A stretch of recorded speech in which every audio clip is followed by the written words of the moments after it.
আসসালামু আলাইকুম সুপ্রিয় শিক্ষার্থীরা, কেমন আছো তোমরা? আশা করছি তোমরা প্রত্যেকেই ভালো আছো, সুস্থ আছো, নিরাপদে আছো। তোমাদের পরিবারের সকলেই নিশ্চয়ই ভালো আছে, আমিও ভালো আছি। আমি রুমানা আক্তার, প্রভাষক হিসাব বিজ্ঞান বিভাগ, ঢাকা কলেজ, ঢাকা। আজকে আমার অনলাইন ক্লাসে তোমাদেরকে স্বাগত জানাচ্ছি।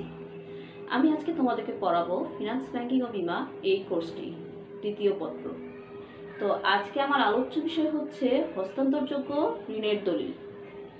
হস্তান্তরযোগ্য ঋণের দলিল কিন্তু একদম সরাসরি আমাদের অর্থনৈতিক কর্মকাণ্ডের সাথে জড়িত হয়নি, এটি আসলে ধীরে ধীরে এসেছে। যেমন যখন অর্থের প্রচলন ঘটে তার এক পর্যায়ে কিন্তু ঋণ বা ধারের প্রচলন হয়, এবং অভাবী মানুষজন কি করে, মহাজনের কাছে তারা এই ঋণ বা ধারের জন্য ধারস্থ হয়। তো একটা সময় দেখা যায় কি যে এই কে ঋণ নিল এবং ঋণের টাকা ফেরত দিল, প্রাপ্তি এবং প্রদানের জন্য তারা হিসাবটা লিখে রাখতো। তো এভাবেই আসলে লেখার সিস্টেমটা চালু হয় এবং অঙ্গীকার পত্র প্রদানের মাধ্যমে আসলে এই হস্তান্তরযোগ্য ঋণের দলিলের আগমন ঘটে। তো অঙ্গীকার পত্র যখন প্রদান করা শুরু হয় তখন কিন্তু লেখা থাকতো প্রাপকের নাম। তো এই প্রাপকের আদেশে দেও, এই কথাটি বা প্রাপকের নির্দেশনা অনুসারে দেও, এই কথাটি আরো পরে যুক্ত হয় এই হস্তান্তরযোগ্য ঋণের দলিলের ক্ষেত্রে। তো মধ্যযুগে মূলত এই হস্তান্তরযোগ্য ঋণের দলিলের বিষয়টি প্রকট হয়ে ওঠে। মধ্যযুগে যখন আন্তর্জাতিক ব্যবসায় বাণিজ্য বৃদ্ধি পায়, সেই সময় এই অর্থ প্রেরণ এবং অর্থ পাওয়ার বিষয়ে নিশ্চিত হওয়ার জন্য এই হস্তান্তরযোগ্য ঋণের দলিলের প্রচলনটা আসলে বেশি মাত্রায় ঘটে। এবং যখন ব্যাংক ব্যবসার উদ্ভব হয় তখন কিন্তু এই হস্তান্তরযোগ্য ঋণের দলিলকে আর অন্য মাত্রায় নিয়ে যায়। তখন কিন্তু সব ধরনের লোকই এই হস্তান্তরযোগ্য ঋণের দলিলটি ব্যবহারে আরও আগ্রহী হয়। তো এই প্রেক্ষিতে আসলে হস্তান্তরযোগ্য ঋণের দলিল আইন প্রতিষ্ঠিত হয়, যেটা বাংলাদেশে প্রতিষ্ঠিত হয় 1881 সালে। তো এই যে আমি এতগুলো কথা বলছি হস্তান্তরযোগ্য ঋণের দলিল সম্পর্কে, এই হস্তান্তরযোগ্য ঋণের দলিলটি কি? হস্তান্তরযোগ্য ঋণের দলিল যদি আমি সাধারণভাবে বলতে চাই তাহলে বলতে পারি যে শর্ত সাপেক্ষে একটি লিখিত দলিল, যে দলিলটি এক পক্ষ অন্য পক্ষকে প্রদান করে। ব্যাপক অর্থে যদি বলতে চাই তাহলে বলা যায় যে শর্ত সাপেক্ষে আর্থিকভাবে গ্রহণযোগ্য এমন একটি দলিল যেটি এক পক্ষ অন্য পক্ষকে নিঃশর্তভাবে প্রদান করে থাকে। তাহলে আইনে কি বলা আছে সেটা একটু দেখি। আইনে যেটা বলা হয়েছে যে 1881 সালের হস্তান্তরযোগ্য ঋণের দলিলের আইন অনুযায়ী প্রাপকের নির্দেশ মতো ব্যক্তিকে বা দলিলের বাহককে প্রদেয় অঙ্গীকারপত্র, বিনিময়পত্র এবং চেককে হস্তান্তরযোগ্য দলিল বলে। এটা হচ্ছে আইনের ভাষায় বলা হয়েছে। আর আমি যদি বিচারপতি উইলিসের মতো করে বলি তাহলে তিনি বলেছেন যে হস্তান্তরযোগ্য ঋণের দলিল হলো এমন একটি দলিল যেটি পূর্ববর্তী পক্ষের দোষ ত্রুটি থাকা সত্ত্বেও পরবর্তী পক্ষের মালিকানায় কোনো ত্রুটি রাখে না। অর্থাৎ পূর্ববর্তী যে ধারক ছিলেন বা প্রস্তুতকারী, তার যদি মালিকানা সত্ত্বে কোনো ত্রুটি থাকে তার প্রভাব কিন্তু পরবর্তী যিনি ধারক তার মালিকানা সত্ত্বে প্রভাব ফেলবে না। আবার আমি যদি থমাসের মতো করে তোমাদেরকে বোঝাতে যাই তাহলে তিনি যেটা বলেছেন যে হস্তান্তরযোগ্য ঋণের দলিল হচ্ছে এমন একটি দলিল যেটি একটি দেশের আইন স্বীকৃত দলিল এবং এটি অর্পণ বা পৃষ্ঠাঙ্কনের মাধ্যমে হস্তান্তরযোগ্য। তবে এখানে কথা থাকে যে প্রথম কথাটি তিনি বলেছেন যে এটি এমন একটি দলিল যেটি যদি অমর্যাদা হয় তাহলে এটি ধারক নিজ নামে মামলা করতে পারবেন। তিনি আরও একটি শর্ত বলেছেন যেটি যে পূর্ববর্তী কোনো পক্ষের ত্রুটি থাকা সত্ত্বেও এটি পরবর্তী যে ধারক তার প্রতিদান গ্রহণে কোনো ধরনের বাধা সৃষ্টি করবে না। অর্থাৎ প্রতিদান গ্রহণে তিনি সরল বিশ্বাসে এর ওপর মালিকানা সত্ত্ব পাবেন। তাহলে আমরা যদি এতগুলো সংজ্ঞা বিশ্লেষণ করি, সেই বিশ্লেষণ থেকে আমরা কি বুঝছি? বিশ্লেষণ থেকে এটাই বুঝতে পারছি যে হস্তান্তরযোগ্য ঋণের দলিল হচ্ছে এমন একটি দলিল যেটি খুব সহজেই হস্তান্তরযোগ্য। এটি দেশের আইন দ্বারা স্বীকৃত হয়ে হস্তান্তরযোগ্যতা লাভ করে এবং এখানে দুটি পক্ষের মধ্যে যদি একটি পক্ষের মালিকানা সত্ত্বে কোনো ত্রুটি থেকেও থাকে তার প্রভাব পরবর্তী যিনি ধারক বা বাহক তার মালিকানা সত্ত্বের ওপর প্রভাব ফেলবে না। অর্থাৎ সেক্ষেত্রে তিনি বঞ্চিত হবেন না। তাহলে এক কথায় কি বলা যায়? এক কথায় বলা যায় যে হস্তান্তরযোগ্য ঋণের দলিল হচ্ছে এমন একটি দলিল যেটি শর্ত সাপেক্ষে আর্থিকভাবে গ্রহণযোগ্য, যেটি এক পক্ষ অন্য পক্ষকে শর্তহীনভাবে প্রদান করে এবং এখানে এক পক্ষের কারণে অন্য পক্ষের মালিকানা সত্ত্বে কোনো ধরনের প্রভাব পড়ে না। এবং এক্ষেত্রে যদি মালিকানা সত্ত্বে কোনো কারণে যদি এই হস্তান্তরযোগ্য ঋণের দলিলটি অমর্যাদাকৃত হয়, তাহলে সেক্ষেত্রে যিনি ধারক তিনি নিজ নামে মামলা করতে পারবেন। তো এই ছিল আমার হস্তান্তরযোগ্য ঋণের দলিল। এবার আসি হস্তান্তরযোগ্য ঋণের দলিলের বৈশিষ্ট্য।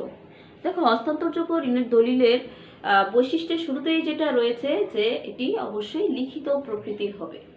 মানে হস্তান্তরযোগ্য ঋণের দলিল মৌখিক হবে না, মৌন সম্মতিতেও হবে না। এটি অবশ্যই অ্যাবসোলুট বা বিমূর্ত একটি জিনিস, যেটি অবশ্যই লিখিত হতে হবে। এখানে যে বিষয়টা খুব সহজেই লক্ষণীয় সেটি হচ্ছে যে যখন অঙ্গীকারপত্র প্রদান করা হয়, সেখানে অঙ্গীকার দাতা সাদা কাগজে কিন্তু এই দলিলটি প্রস্তুত করে অঙ্গীকার গ্রহীতাকে শর্তহীনভাবে প্রদান করেন। আবার বিনিময় বিলের ক্ষেত্রে পাওনাদার এই দলিলটি প্রস্তুত করেন, তিনিও হয়তো সাদা কাগজে প্রস্তুত করেন, যেটি স্ট্যাম্পযুক্ত থাকে, অঙ্গীকারপত্র স্ট্যাম্পযুক্ত থাকে। সেই স্ট্যাম্পযুক্ত সাদা কাগজে সেটি প্রস্তুত করেন, করে কিন্তু স্বীকৃতির জন্য আবার পাঠানো হচ্ছে দেনাদারের কাছে। অর্থাৎ এটিও কিন্তু একটি লিখিত দলিল। আবার যদি আমরা চেকের দিকে তাকাই, তাহলে চেকটি কি? ব্যাংক কর্তৃক ছাপানো একটি দলিল, যেটি তারা আমানতকারীকে সরবরাহ করে থাকে। তাহলে এক কথায় কি বলা যাচ্ছে? এক কথায় বলা যাচ্ছে যে মানে হস্তান্তরযোগ্য ঋণের দলিল অবশ্যই লিখিত হতে হবে, বা টাইপ করা হতে পারে, বা ছাপানো হতে বা খোদাই করা হতে পারে। ঠিক আছে, তার মানে এটা লিখিত হতে হবে, এটাই হচ্ছে আসল কথা। এরপরে আসি যথাযথ পক্ষ কর্তৃক স্বাক্ষরিত।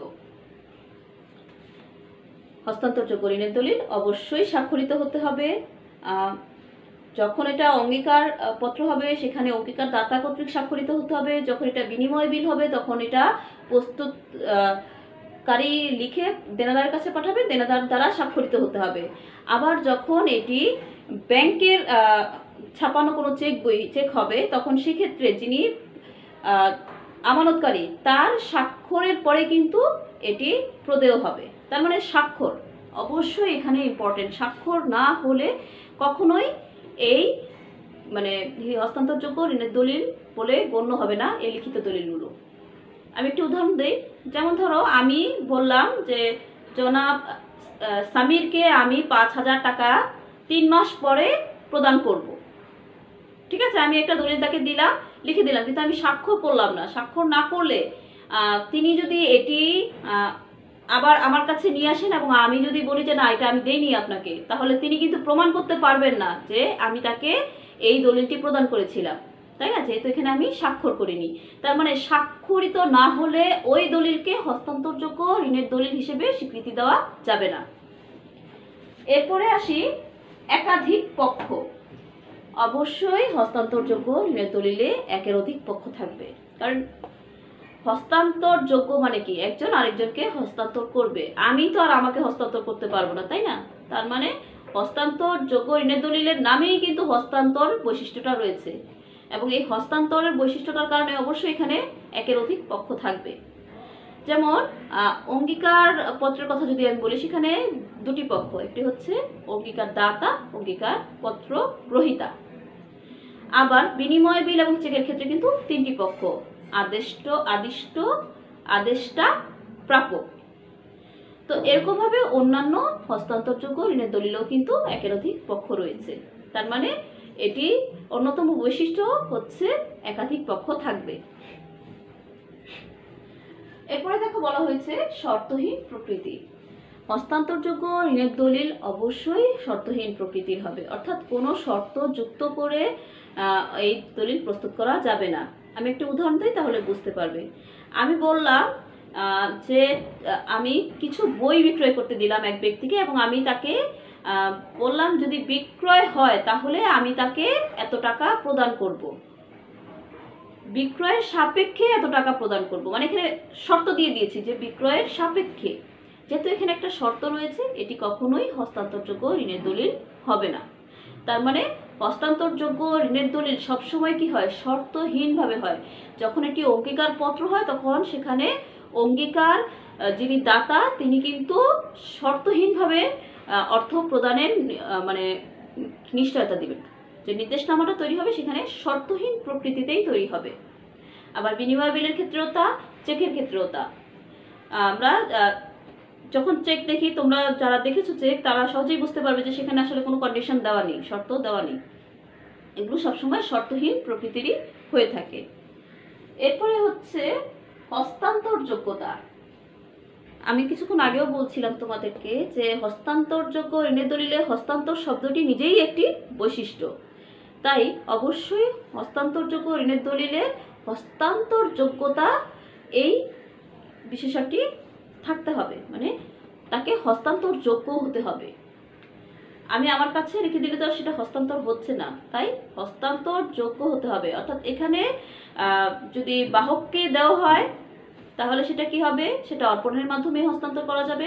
আর যদি হয় আদেশে দেও তাহলে সেখানে হস্তান্তরযোগ্য যে দলিলটি রয়েছে সেই দলিলের পিছনে পৃষ্ঠাঙ্কন করে দিবে অথবা আলাদা কাগজে স্বাক্ষর করে এটিকে হস্তান্তর করা যাবে। তার মানে হস্তান্তরযোগ্য ঋণের দলিলের অবশ্যই হস্তান্তরযোগ্যতা থাকতে হবে। এরপরে আসি নির্দিষ্ট অর্থের উল্লেখ।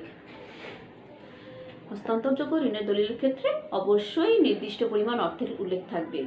আমি যদি ধরো জনাব সাহেবকে একটি লিখিত দলিল দিলাম যে আমি তাকে ধান বিক্রি বাবদ 100 টাকা অথবা 1000 টাকা দিব, তো এখানে 100 টাকা অথবা 1000 টাকা কোনো নির্দিষ্ট পরিমাণ অর্থের কথা কিন্তু বলা নেই। এখানে বা দিয়ে একটা শর্ত দিয়ে দেওয়া হয়েছে, তাই না? অ্যামাউন্টটা কিন্তু নির্দিষ্ট করে বলা নেই, তাই এটি কিন্তু হস্তান্তরযোগ্য ঋণের দলিল হিসেবে পরিগণিত হবে না। এখানে কি করতে হবে, এখানে অবশ্যই নির্দিষ্ট পরিমাণ অর্থ থাকতে হবে। যদি আমি এরকম লিখতাম যে আমি ধান বিক্রি বাবদ জনাব সাহেবকে 1000 টাকা 2 মাস পর প্রদান করব, তার মানে এখানে কিন্তু একদম স্পষ্ট বলা হয়েছে কত টাকা, 1000 টাকা প্রদান করব। তার মানে এটা কিন্তু একটি হস্তান্তরযোগ্য ঋণের দলিল হিসেবে গণ্য হবে। তবে তোমাদের মনে প্রশ্ন আসতে পারে, ম্যাডাম এখানে তো ধান বিক্রির কথা বলছেন। আমি কিন্তু ধান বিক্রির কথাটা এখানে না বলে শুধু যদি বলি সেটাও হবে। আর এখানে ধান বিক্রির কথাটা কিন্তু শর্ত হিসেবে আসছে না, এটা একটা স্টেটমেন্ট বা বিবৃতি হিসেবে আসছে। শর্ত হতো যদি ধান বিক্রি হলে আমি তাকে এত টাকা দিব, সেখানে এটা হচ্ছে শর্ত, ঠিক আছে? তার মানে স্টেটমেন্ট আর শর্তের মধ্যেও কিন্তু পার্থক্য আছে, মানে বিবৃতি এবং শর্ত এই দুটোর মধ্যে পার্থক্য আছে। আচ্ছা, এরপরে আসি প্রাপকের নাম। হস্তান্তরযোগ্য ঋণের দলিলের ক্ষেত্রে প্রাপকের নাম অবশ্যই উল্লেখ করতে হবে, কারণ প্রাপক না থাকলে সেই দলিলটি কিন্তু অসম্পূর্ণ। আর অসম্পূর্ণ দলিল তো আর আইনের স্বীকৃতি পাবে না, তাই না? তার মানে হস্তান্তরযোগ্য ঋণের দলিলে অবশ্যই প্রাপকের নাম উল্লেখ থাকতে হবে। তবে যদি বিনিময় বিল বা চেকের ক্ষেত্রে প্রাপক তৃতীয় পক্ষ হিসেবে কারো নাম উল্লেখ না করে নিজের নামেও কিন্তু সেই দলিলটি প্রস্তুত করতে পারে। যেমন চেকের কথা যদি আমি বলি, ধরো আমি নিজেই আমার চেকের টাকা উত্তোলন করব, সেখানে প্রাপক কিন্তু আমি নিজে, এবং আমি আমার নিজের নামটা সেলফ বা নিজ লিখে ব্যাংকে জমা দিলে কিন্তু আমি টাকাটা উত্তোলন করতে পারবো, তাই না? তার মানে এখানে আমি আমার নামটাই প্রাপক হিসেবে উল্লেখ করলাম। আবার আমি যদি অন্য কোনো ব্যক্তি বা তৃতীয় কোনো ব্যক্তির অনুকূলে এই আমার চেকটি প্রদান করতে চাই, তাহলে সেক্ষেত্রে কিন্তু তার নামটা উল্লেখ করে দিলেও সে কিন্তু এই চেকের প্রাপক হয়ে যাবে, তাই না? এই বিষয়টাই হচ্ছে যে হস্তান্তরযোগ্য ঋণের দলিলের ক্ষেত্রে প্রাপকের নাম উল্লেখ করতে হবে। অঙ্গীকার পত্রে অঙ্গীকারদাতা অবশ্যই অঙ্গীকার গ্রহীতার নাম উল্লেখ করেই দলিলটি প্রস্তুত করবেন। এবং এখানে কিন্তু আরেকটি বিষয় আছে যে স্বাক্ষর হতে হয়, যেটা আমি শুরুতে বলেছি তোমাদের। এই প্রাপক এবং ধারক তাদের কিন্তু স্বাক্ষর থাকতে হয়, আবার যিনি প্রস্তুত করে দিয়েছেন তারও স্বাক্ষর থাকতে হয়, তাই না? তো বিষয়টা এরকমই যে এখন আমি যাকে চেক দিলাম তৃতীয় পক্ষের, সে কি স্বাক্ষর করবে কোথায়? স্বাক্ষরটা আসলে কি আমি করে তৃতীয় ব্যক্তির অনুকূলে বা তৃতীয় ব্যক্তির নাম প্রাপক উল্লেখ করে কিন্তু দিয়েছি, স্বাক্ষরটা তাহলে আমি করে দিয়েছি। এক্ষেত্রে আমি ছিলাম ওই চেকের প্রাপক, যেহেতু আমি প্রাপক তাকে দিয়েছি, সে হচ্ছে ধারক। তো এরপরে আসি বিহিত মুদ্রায় পরিশোধ। তো এই যে বিহিত মুদ্রায় পরিশোধ যখন একটি দেশের অভ্যন্তরে হস্তান্তরযোগ্য ঋণের দলিলের প্রস্তুতকারক এবং গ্রহীতা দুজনেই থাকে, তাহলে সেই দেশের বিহিত মুদ্রায় কিন্তু এই মূল্যটি পরিশোধ করা বাঞ্ছনীয়। আবার যদি অন্য মানে আন্তর্জাতিকভাবে হস্তান্তরযোগ্য ঋণের দলিলের প্রয়োজন পড়ে, তাহলে সেক্ষেত্রে আন্তর্জাতিকভাবে স্বীকৃত কোনো যে বিহিত মুদ্রা থাকে সেটিকে গ্রহণ করতে হবে, অর্থাৎ সেই আন্তর্জাতিকভাবে গৃহীত বিহিত মুদ্রায় মূল্য পরিশোধ করতে হবে, যেটা বিনিময় বিলের ক্ষেত্রে হয়ে থাকে। আচ্ছা, এবার আসি আমরা চাহিদা মাত্র বা নির্দিষ্ট সময় পর দেও। হস্তান্তরযোগ্য ঋণের দলিলের ক্ষেত্রে চাহিদা মাত্র বা নির্দিষ্ট সময় পরে দেও এই কথাটি উল্লেখ থাকে, অর্থাৎ হস্তান্তরযোগ্য ঋণের দলিলে মানে নির্দিষ্ট সময়ের উল্লেখ থাকে যে নির্দিষ্ট সময় পরে আসলে এই মূল্যটা পরিশোধ করা হবে। আবার অনেক সময় চাহিদা মাত্র কথাটির উল্লেখ থাকে। আমি একটু উদাহরণ দিলে তোমরা বুঝতে পারবে। যেমন ধরো বিনিময় বিল বা অঙ্গীকার পত্রের ক্ষেত্রে কিন্তু নির্দিষ্ট সময়ের উল্লেখ থাকে, কখনো কখনো সেটা চাহিদা মাত্র হয়, কিন্তু নির্দিষ্ট সময়ের উল্লেখটাই আসলে সাধারণভাবে হয়ে থাকে যে 2 মাস পর 3 মাস পর এই তারিখ হতে বা ওই তারিখে, মানে এই যে নির্দিষ্ট সময়টার উল্লেখ অবশ্যই থাকবে। কিন্তু চেকের ক্ষেত্রে কি হয়, চেকের ক্ষেত্রে যে বিষয়টা হয় সেটি হচ্ছে যে চেকে কিন্তু চাহিদা মাত্র দিতে হয়, অর্থাৎ আমানতকারীকে চেক যে সরবরাহ করা হয়েছে ব্যাংক কর্তৃক, সেই চেকটি যখন ব্যাংকে মানে উপস্থাপন করা হবে তখন সেই প্রাপককে সাথে সাথে সেই পরিমাণ অর্থ উত্তোলনের সুযোগ কিন্তু ব্যাংক প্রদান করবে। এই জন্যই বলা হচ্ছে যে চাহিদা মাত্র প্রদান। তার মানে চাহিদা মাত্র এবং নির্দিষ্ট সময় পরে মানে অর্থ প্রদানের যে বৈশিষ্ট্য সেটিও কিন্তু হস্তান্তরযোগ্য ঋণের দলিলের একটি অন্যতম বৈশিষ্ট্য। এরপরে আসি ঋণের প্রমাণ।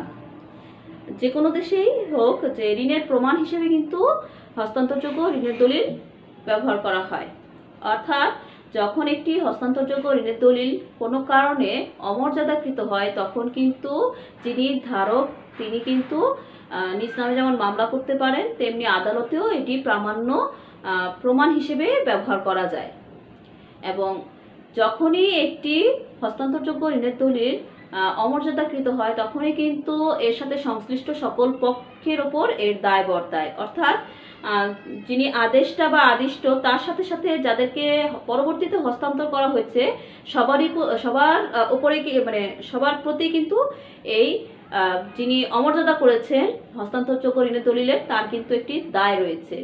প্রতিশ্রুতি বা অঙ্গীকার পত্রের ক্ষেত্রে যে যেমন দায় রয়েছে প্রতিশ্রুতি দাতার, প্রতিশ্রুতি গ্রহীতা বা পরবর্তী যাদের কাছে হস্তান্তর করা হয়েছে তাদের উপর, তেমনি বিনিময় বিলের ক্ষেত্রেও কিন্তু পরবর্তীতে যাদের কাছে হস্তান্তর করা হয়েছে তাদের উপর একটি মানে তাদের একটি দায় থেকে যায় এই দেনাদারের উপর।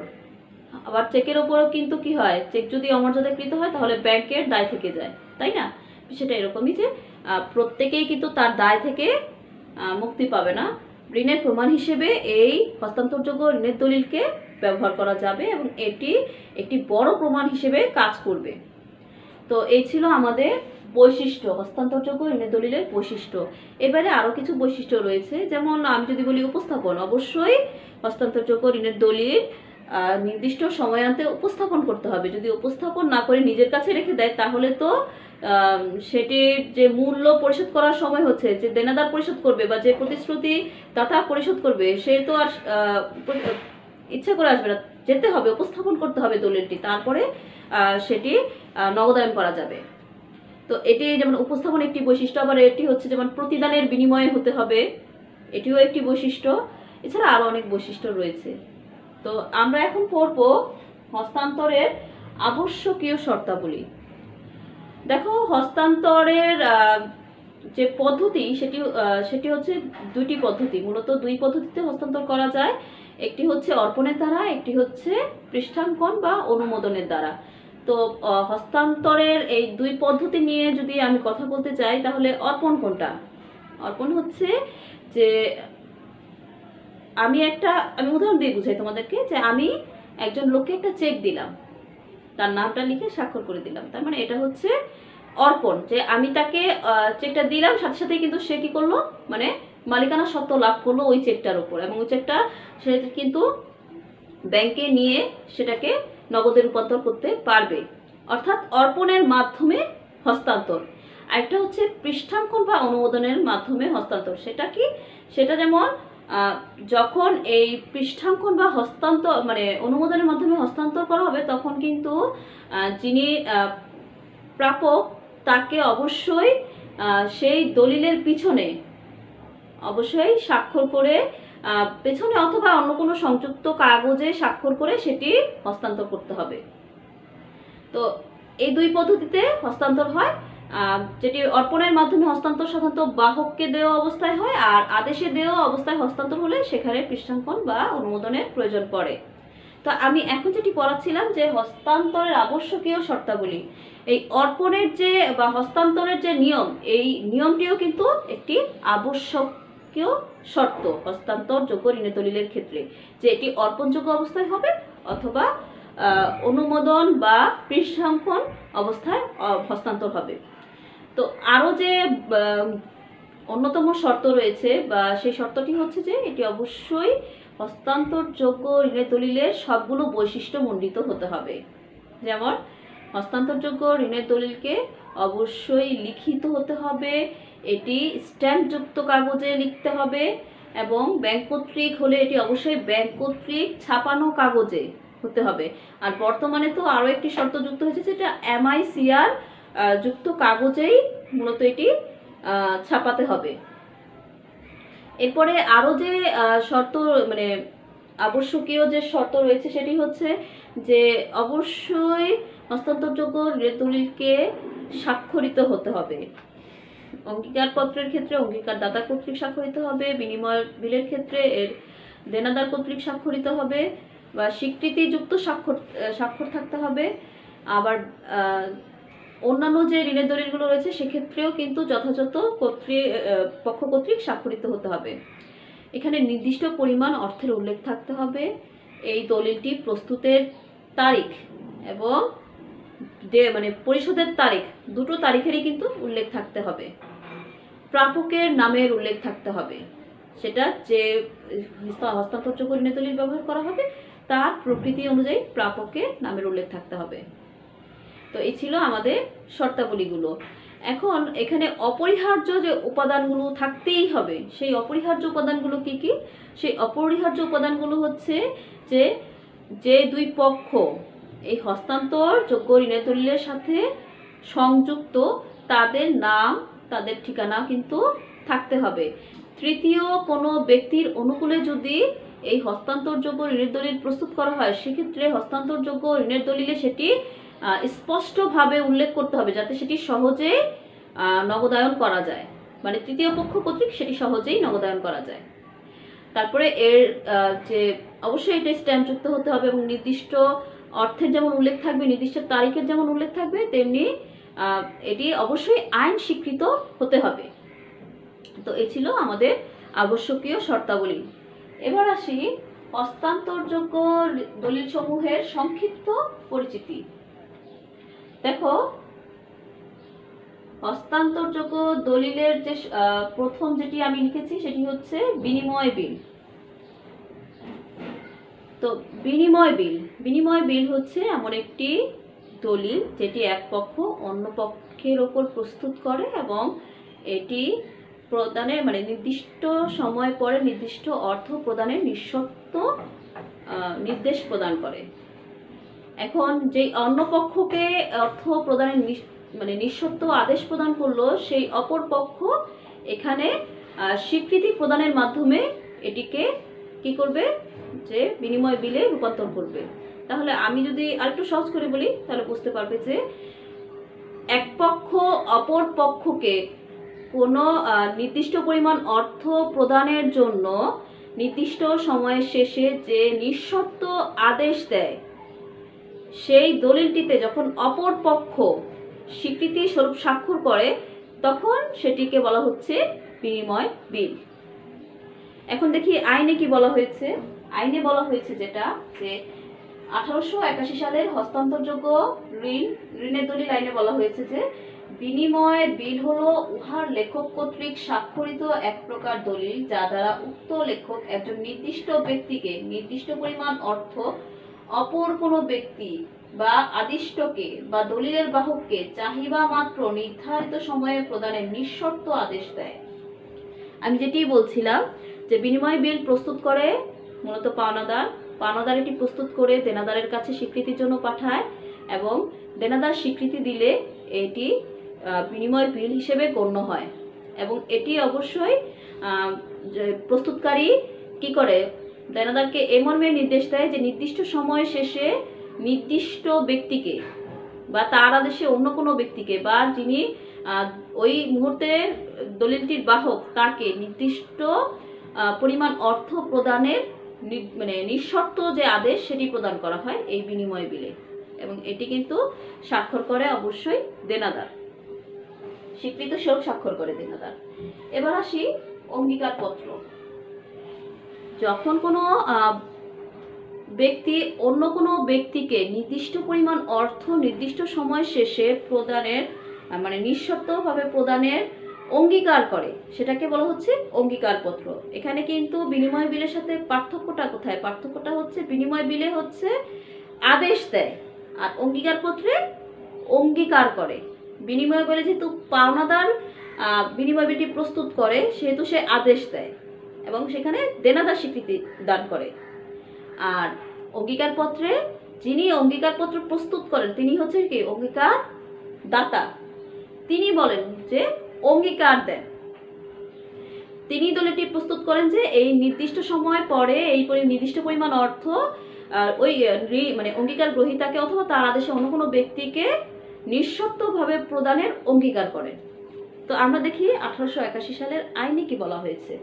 আইনে যেটা বলা হয়েছে, যখন কোনো ব্যক্তি কর্তৃক স্বাক্ষরিত একটি দলিল যা দ্বারা কোনো ব্যক্তিকে বা তার আদেশে অন্য কোনো ব্যক্তিকে বা চাহিদা মাত্র বা নির্ধারিত উপায়ে বা নির্দিষ্ট সময়ান্তে একটি নির্দিষ্ট পরিমাণ অর্থ প্রদানের প্রতিশ্রুতি দেয় তাকে অঙ্গীকারপত্র বলে। অর্থাৎ যখন কোনো ব্যক্তি একটি দলিল স্বাক্ষর করে সেই দলিলটি স্বাক্ষর করে অন্য কোনো ব্যক্তিকে বা তার আদেশে অন্য কোনো ব্যক্তিকে অথবা দলিলটির বাহককে নির্দিষ্ট উপায়ে নির্দিষ্ট পরিমাণ অর্থ নির্দিষ্ট সময় শেষে নিঃশর্তভাবে প্রদানের অঙ্গীকার করে, সেটাকে বলা হচ্ছে এই প্রতিশ্রুতিপত্র বা অঙ্গীকারপত্র। এবার পড়ব আমরা চেক সম্পর্কে। চেক কি? চেক হলো একটি ব্যাংক কর্তৃক প্রদত্ত বিশেষ কাগজে ছাপানো একটি লিখিত দলিল, যেই দলিলটি সাধারণত ব্যাংক কর্তৃপক্ষ আমানতকারীকে সরবরাহ করে থাকে এবং আমানতকারী উক্ত দলিলটি গ্রহণ করার পর সেটি স্বাক্ষর করে যখন ব্যাংকে উপস্থাপন করে তখন ব্যাংক তাকে চাহিদা মাত্র তার যে অর্থ সেটি তাকে প্রদান করে। তো চেক সম্পর্কে 1881 সালের আইনে যেটি বলা হয়েছে যে চেক হলো এমন একটি বিনিময় বিল যেটি কোনো ব্যাংকের উপর কাটা হয় এবং যার অর্থ চাহিদা মাত্র পরিশোধ্য। অর্থাৎ চাহিদা মাত্র মানে বিনিময় বিল এবং অঙ্গীকারপত্রে যে কথাটা ছিল না এখানে কিন্তু সেটি রয়েছে। এখানে চাহিদা মাত্র কিন্তু এটিকে মানে এটির যে ধারক বা প্রাপক তাকে প্রদান করতে হয়। ব্যাংকে যখনই এই লিখিত দলিলটি উপস্থাপন করা হবে সেই সময় এর অর্থ অবশ্যই ধারক বা বাহককে চাহিদা মাত্র প্রদান করতে হবে। এটি হচ্ছে এই চেকের একটি বৈশিষ্ট্য। এরপরে আসি শেয়ার ওয়ারেন্ট। শেয়ার ওয়ারেন্ট কি? শেয়ার ওয়ারেন্ট হচ্ছে যে একজন শেয়ারের ক্রেতা যখন যে কোম্পানির শেয়ার ছেড়েছে সেই শেয়ার যে কোম্পানি মানে সেই কোম্পানিকে শেয়ারের মূল্যবাবদ অর্থ প্রদান করার পরে ওই শেয়ার কোম্পানিটি যখন তাকে একটি প্রমাণ হিসেবে যে দলিলটি প্রদান করে সেই দলিলটিকেই বলা হচ্ছে শেয়ার ওয়ারেন্ট। আমি আবার একটু বলছি, একটা লিমিটেড কোম্পানি যখন শেয়ার ছাড়ে তখন শেয়ারের যে ক্রেতা বা শেয়ার গ্রহীতা মূল্য পরিশোধ করার পরে সেই লিমিটেড কোম্পানি যখন শেয়ারের যে মূল্য পরিশোধের প্রমাণ স্বরূপ তাকে যে দলিলটি প্রদান করে সেই দলিলটিকে বলা হচ্ছে শেয়ার ওয়ারেন্ট। এবং শেয়ার ওয়ারেন্টে কিন্তু কোনো ব্যক্তির নাম উল্লেখ থাকে না, সেখানে শেয়ারের মূল্যটা এবং শেয়ারের ক্রমিক নম্বর দেওয়া থাকে, তাই এটি সহজেই হস্তান্তরযোগ্য। আমরা হয়তো জানি যে প্রাথমিকভাবে যে শেয়ারটি বাজারে আসে আইপিওর মাধ্যমে, পরবর্তীতে সেটি সেকেন্ডারি মার্কেটে কিন্তু ক্রয় বিক্রয় করা হয়। এই কারণেই ক্রয় বিক্রয় করা হয় যে এখানে আসলে শেয়ারের যে সার্টিফিকেটটা বা ওয়ারেন্টটা, সেই ওয়ারেন্টটাতে আসলে কারোর নাম লেখা থাকে না, এটি যার হাতে যখন থাকে সেই তখন ওই শেয়ারের ধারক। কারণ এখানে শেয়ারের শুধু যে ক্রমিক নাম্বারটা আর মূল্যটা লেখা থাকে এই শেয়ার ওয়ারেন্টে। এছাড়া আরও কিছু এরকম হস্তান্তরযোগ্য ঋণের দলিল রয়েছে, যেমন ব্যাংক ড্রাফট। ব্যাংক ড্রাফটটা কি? ব্যাংক ড্রাফট হচ্ছে যে এক ব্যাংক তার অন্য শাখাকে অথবা অন্য কোনো ব্যাংকে, কোনো নির্দিষ্ট ব্যক্তি, প্রতিষ্ঠান বা ব্যাংকে নির্দিষ্ট পরিমাণ অর্থ প্রদানের নির্দেশ প্রদান করে। এটা নির্দিষ্ট সময় পরে। তো যেমন একটা উদাহরণ দিই, সহজে বুঝতে পারবে। ধরো আমি যমুনা ব্যাংকের একজন গ্রাহক, আমার হয়তো কোনো প্রয়োজনে আমি যমুনা ব্যাংকের কাছে একটা ব্যাংক ড্রাফট চাইলাম, তখন তারা অন্য একটি ব্যাংকের শাখায়, আমার যে অঞ্চলে ব্যাংক ড্রাফটটি প্রয়োজন সেই অঞ্চলের একটি শাখাকে তারা নির্দেশ দিল, অথবা ওই অঞ্চলে হয়তো তাদের কোনো শাখা নেই, ওইখানে অন্য একটি ব্যাংক রয়েছে, সেই ব্যাংকের শাখাকে হয়তো নির্দেশ দিল যে নির্দিষ্ট পরিমাণ অর্থ যাতে তারা আমাকে প্রদান করে। ঠিক আছে, আমাকে অথবা আমার মনোনীত কোনো ব্যক্তিকে বা প্রতিষ্ঠানকে তারা প্রদান করে। এটাই হচ্ছে ব্যাংক ড্রাফট। মানে ব্যাংক একটি লিখিত দলিল দিল, যে দলিলের মাধ্যমে অন্য একটি ব্যাংকের বা তার নিজ ব্যাংকের অন্য একটি শাখা ওই পরিমাণ অর্থ প্রদান করে। তাই এটিও একটি ঋণের দলিল। এরপরে আসি আমরা ট্রাভেলার্স চেক। ট্রাভেলার্স চেক কি? ট্রাভেলার্স চেক হচ্ছে যে অনেক সময় ভ্রমণকারীদের সুবিধার্থে এই চেক বিভিন্ন ব্যাংক ইস্যু করে থাকে। অর্থাৎ ভ্রমণকারী যে দেশে ভ্রমণ করতে ইচ্ছুক সেই দেশে কোনো মানে শাখাকে অথবা অন্য কোনো প্রতিনিধিকে ভ্রমণকারীকে নির্দিষ্ট পরিমাণ অর্থ পরিশোধের জন্য যে নির্দেশ দেওয়া হয় এবং নির্দেশ দিয়ে যে চেক ইস্যু করা হয় সেটাকে বলা হচ্ছে ট্রাভেলার্স চেক। আমি যদি আরেকটু সহজ করে বলি, ধরো আমি হয়তো এখন সিঙ্গাপুরে ঘুরতে যাব, তো আমার ওইখানে অবশ্যই অর্থের প্রয়োজন হবে, সেজন্য আমি আমার ব্যাংককে ট্রাভেলার্স চেকের জন্য আবেদন করলাম এবং ব্যাংক আমাকে সিঙ্গাপুরে তাদের যে প্রতিনিধি রয়েছে তাদেরকে নির্দিষ্ট অর্থ প্রদানের জন্য নির্দেশ দিয়ে আমাকে যে চেক ইস্যু করে দিল বা আমার কাছে যে চেক বই সরবরাহ করলো সেটিকে বলা হচ্ছে ট্রাভেলার্স চেক, যেটিও হস্তান্তরযোগ্য ঋণের দলিল।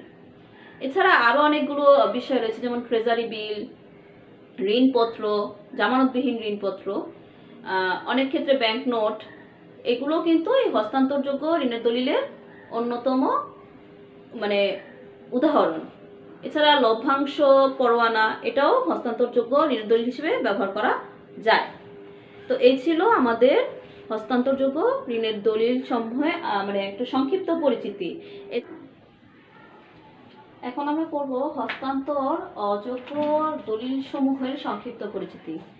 আমরা আলোচনা করছিলাম যে হস্তান্তরযোগ্য ঋণের দলিলের পরিচিতি, তো সেখানে তো আমরা দেখলাম। এবার যেগুলো অযোগ্য দলিল রয়েছে সেই অযোগ্য হস্তান্তরযোগ্য দলিলগুলো সম্পর্কে এখন আমরা জানব।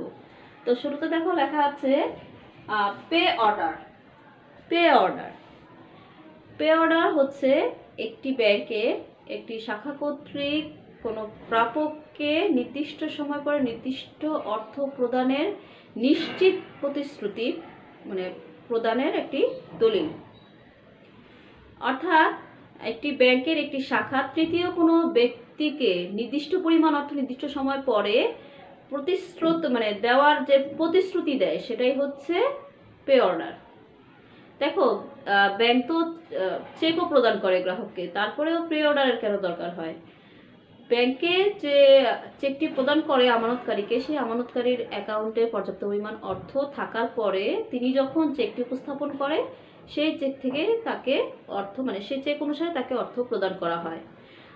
আর যদি তার অ্যাকাউন্টে পর্যাপ্ত অর্থ না থাকে তাহলে কিন্তু তার চেকটি বাউন্স করবে, সেখানে সে অর্থ পাবে না। বিষয়টা হচ্ছে যেহেতু চেকে এই একটা সমস্যা রয়েছে, মানে পে অর্ডারের ক্ষেত্রে কিন্তু এই সমস্যাটি নেই। পে অর্ডারের ক্ষেত্রে কি করা হয়? পে অর্ডারের ক্ষেত্রে যে ব্যক্তিকে উদ্দেশ্য করে বা যে প্রাপককে উদ্দেশ্য করে পে অর্ডার প্রদান করা হয় তাকে অবশ্যই পে অর্ডারের অর্থ প্রদান করা হবে, মানে একদম নিশ্চিত প্রতিশ্রুতি। এটা হচ্ছে পে অর্ডারের বৈশিষ্ট্য, যে এক্ষেত্রে যে ব্যক্তি পে অর্ডারটি পাবেন তিনি পে অর্ডারটি পাওয়ার সাথে সাথে যদি পে অর্ডারটি দাগ কাটা না হয় তাহলে সে নগদায়ন করে নিতে পারবে, আর দাগ কাটা হলে তার ব্যাংক অ্যাকাউন্টে জমা দিয়ে তারপরে সেটিকে নগদায়ন করতে হবে। তো পে অর্ডারটি তাহলে কি? পে অর্ডারটি হচ্ছে এমন একটি প্রতিশ্রুতিপত্র যেটি ব্যাংকের একটি শাখা কোনো প্রাপককে বা তৃতীয় কোনো ব্যক্তিকে মানে নিঃশর্তভাবে নির্দিষ্ট পরিমাণ অর্থ প্রদানের নির্দেশ প্রদান করে। এক্ষেত্রে একটি বিষয় হচ্ছে যেই শাখাটি এই পে অর্ডারটি ইস্যু করলো সেই শাখা থেকেই কিন্তু এই পে অর্ডারের মানে সমপরিমাণ অর্থ তাকে প্রদান করা হবে, মানে ব্যাংকের অন্য কোনো শাখা থেকে না, যে শাখা থেকে পে অর্ডারটি ইস্যু করা হয়েছে সেই শাখা থেকেই পে অর্ডারের অর্থ প্রদান করা হবে। মানে এক্ষেত্রে আদেশটা এবং আদিষ্ট দুজনেই ব্যাংকের একই শাখা, এবং এই পে অর্ডারটির যে প্রদান করা হলো যে প্রাপকের উদ্দেশ্যে সে কিন্তু পরবর্তীতে এটি অন্য কাউকে প্রদান করতে পারবে না, মানে এটি একটি হস্তান্তর অযোগ্য দলিল। তাই এই মানে পে অর্ডারটি যেহেতু একটি নিশ্চিত প্রতিশ্রুতিপত্র, তাই এটিকে সাধারণত ব্যবসা বাণিজ্যে ব্যাপক পরিমাণে ব্যবহার করা হয়। এরপরে আসি পোস্টাল অর্ডার। পোস্টাল অর্ডার হচ্ছে এমন একটি দলিল যেটি মানে ডাকযোগে প্রেরণের জন্য ব্যবহার করা হয়। অর্থাৎ পোস্টাল অর্ডার হচ্ছে এমন একটি আর্থিক দলিল যেটি ডাকযোগে প্রেরণ করা হয়। এটি সাধারণত মানে এক পোস্ট অফিস থেকে সংগ্রহ মানে কিনে নিতে হয় এবং অন্য কোনো পোস্ট অফিস থেকে পরবর্তীতে সেই পোস্টাল অর্ডার যে অর্থটা সেই অর্থটা অন্য কোনো পোস্ট অফিস থেকে সংগ্রহ করতে হয়।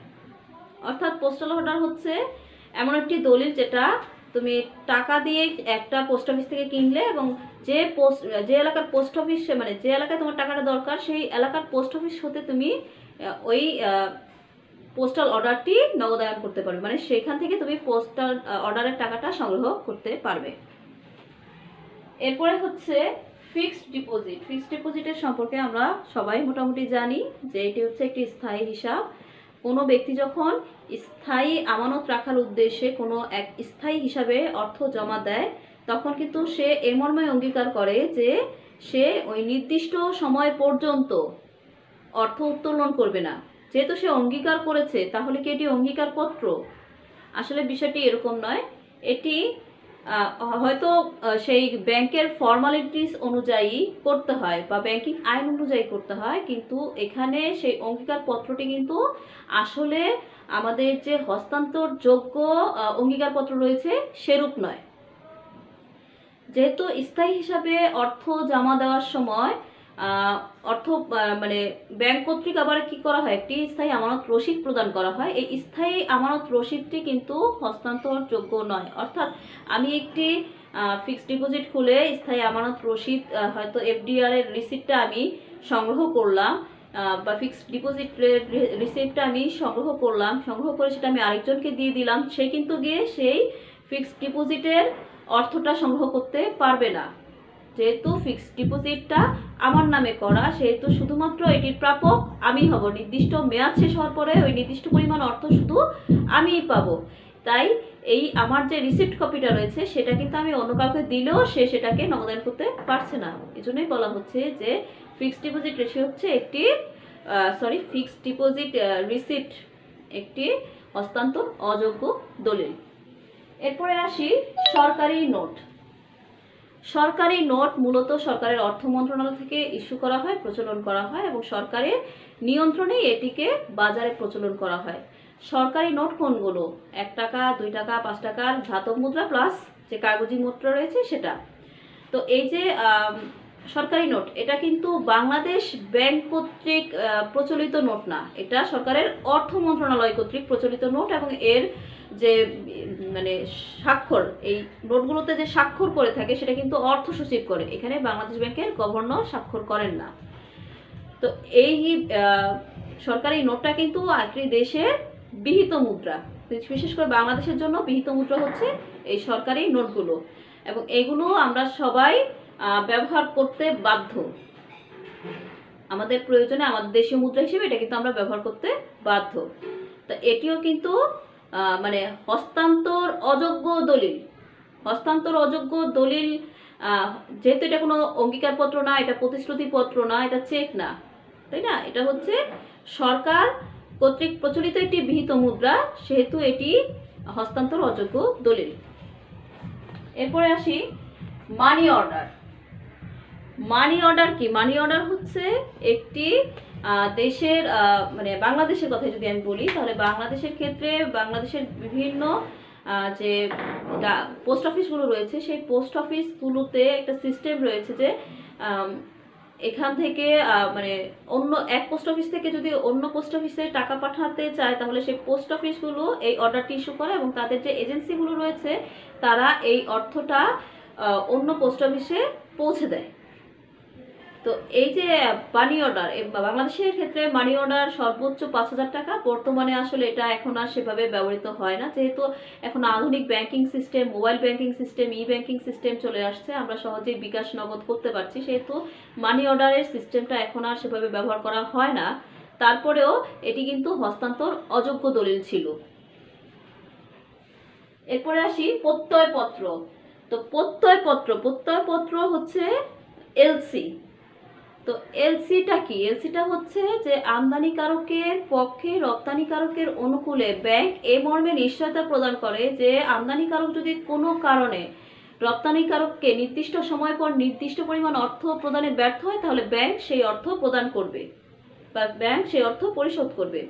তো এটা কিন্তু একটা ঋণের দলিল। যেহেতু এটা একটা ঋণের দলিল, এখন এটা তো অঙ্গীকারপত্র হতে পারে, আবার বিনিময় বিলও হতে পারে। তাহলে এটা কেন বিনিময় অযোগ্য? এটা এ কারণে বিনিময় অযোগ্য যে এটা সাধারণত কাকে দেওয়া হয়, যে যদি মানে একজন আমদানিকারক তার রপ্তানিকারকের অনুকূলে দিচ্ছে, বা সবসময় সেটা বাংলাদেশের যদি ইনল্যান্ড বিল অফ ইনল্যান্ড এলসিও হয়, সেক্ষেত্রেও তো পাওনাদার এবং দেনাদারের মধ্যে কিন্তু সীমাবদ্ধ থাকবে। এই এলসিটা বা এই প্রত্যয়পত্রটা কিন্তু তারা অন্য কারো কাছে হস্তান্তর করতে পারবে না। অর্থাৎ অন্য কারো কাছে যদি হস্তান্তর করেও, তারপরেও কিন্তু যে অর্থ পরিশোধের বিষয়টা, সেই বিষয়টা কিন্তু সমস্যার সৃষ্টি করবে। কারণ এখানে স্পষ্ট বলা আছে ব্যাংক আমদানিকারকের পক্ষে রপ্তানিকারকের অনুকূলে নিশ্চয়তা প্রদান করছে, অন্য কোনো ব্যক্তির জন্য কিন্তু নিশ্চয়তাটা প্রদান করছে না।